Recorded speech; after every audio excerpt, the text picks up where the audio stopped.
The first 6 months of trucking aged him by at least 5 years.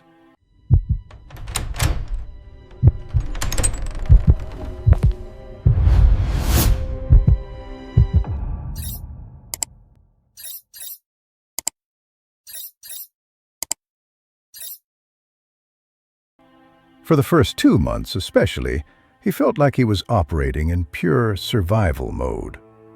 Everything he had been taught in CDL school seemed as though it was written by someone who had spent more time behind a desk than behind a wheel.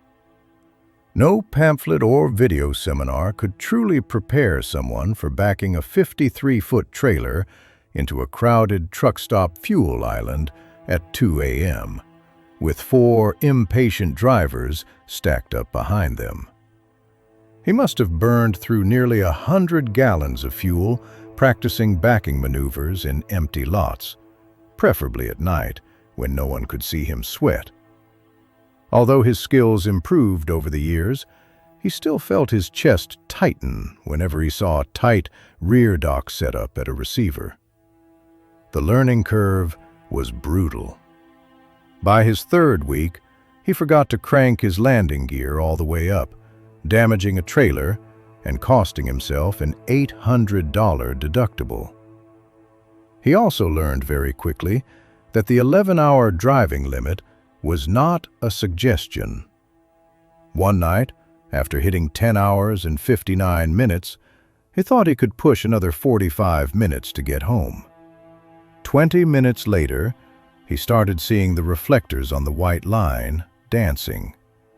He pulled into a Walmart parking lot and slept hard for 8 straight hours. Long-haul trucking, he learned, was only 20% driving and 80% learning how to live in the truck.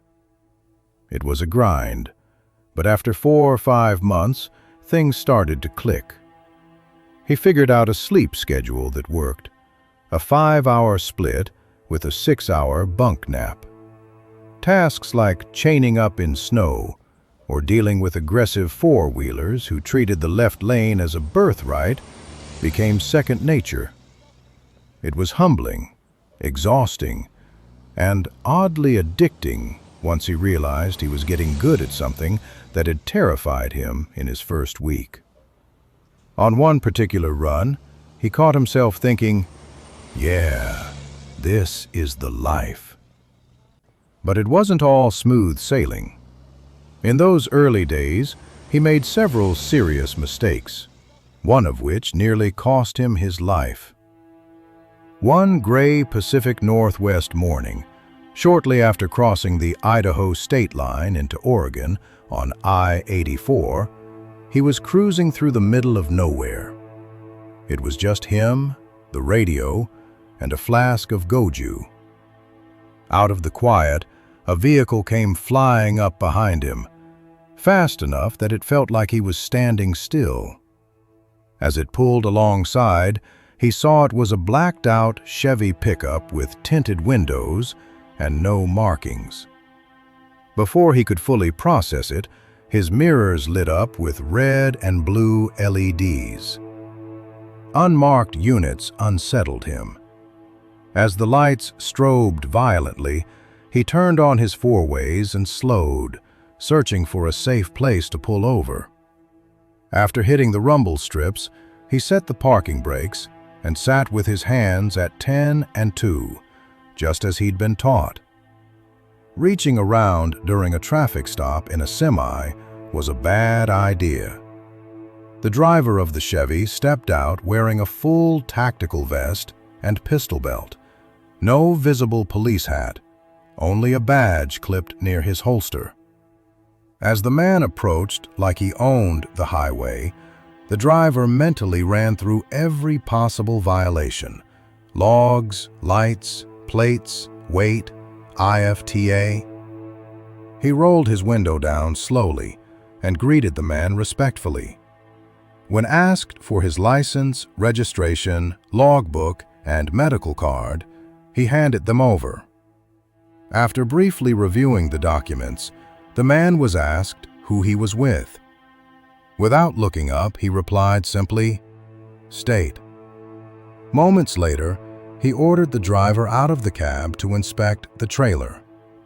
The driver's stomach dropped, not because he was guilty of anything, but because he was still deeply afraid of making mistakes and losing professional respect. Wearing his high-visibility vest, he walked to the back of the trailer as instructed.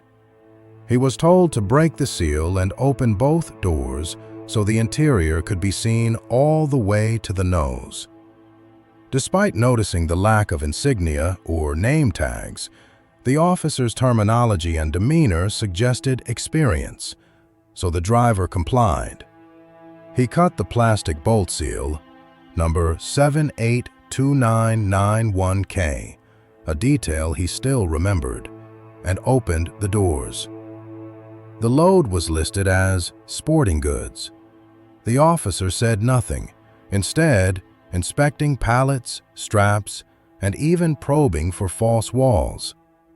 Then, without explanation, the man asked where the truck keys were and told the driver to stay put. When the driver asked what was going on, the question was ignored. The man suddenly whistled loudly. Out of the tree line, a dozen or more armed men in black tactical gear appeared, running toward the truck. Panic set in.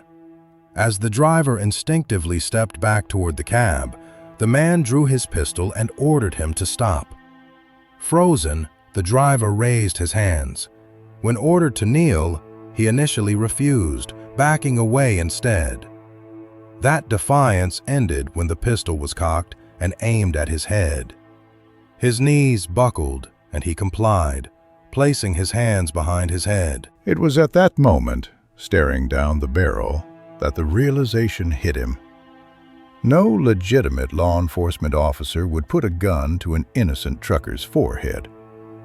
Whoever these men were, they were not police. The man questioned him about his citizenship, his identity, even his religion. The interrogation felt personal, ideological. Eventually, the man explained, vaguely, that the contents of the truck were going to a worthy cause, and that the driver should report the incident so he wouldn't lose his job. Meanwhile, the others unloaded specific pallets with precision. Later, it became clear the shipment contained ammunition, MREs, ballistic gear, and related supplies mixed in with legitimate sporting goods. Once finished, the armed men disappeared back into the tree line. The man kept his gun trained until they were gone, then warned the driver not to attempt anything heroic. He suggested the driver get a weapon for protection, told him to stay kneeling until he left, and drove off in the black Chevy. Once safe, the driver followed procedure, calling the police and his route manager. The manager joked that it was the first robbery the company had experienced in over 20 years. The driver later learned the attackers were believed to be members of a militia group known as the Silent Brotherhood. They went on to commit more violent crimes. The driver always felt lucky to have walked away alive. Knowing such groups existed, still existed, was enough to give him chills long after the road had gone quiet.